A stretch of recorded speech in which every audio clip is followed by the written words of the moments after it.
এক লোক ছিল, ভয়ঙ্কর অপরাধী। সে একে একে ৯৯ জন মানুষকে হত্যা করেছিল।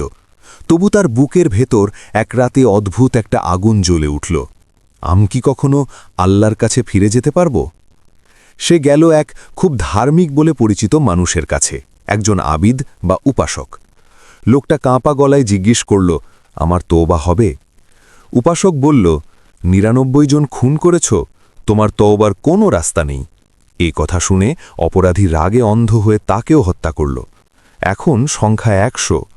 কিন্তু আশ্চর্য, এতেও তার মন শান্ত হল না, বরং আরও বেশি ভেঙে পড়ল। সে এবার গেল একজন আলেম বা জ্ঞানী লোকের কাছে, সব সত্য বলল। আলেম বললেন, কার তওবা আল্লাহ গ্রহণ করবেন না?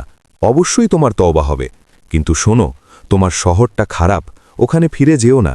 তুমি অমুক ভালো শহরে চলে যাও, সেখানে নেক মানুষের সাথে থেকো। অপরাধী সিদ্ধান্ত নিল, আজই সে নতুন জীবন শুরু করবে।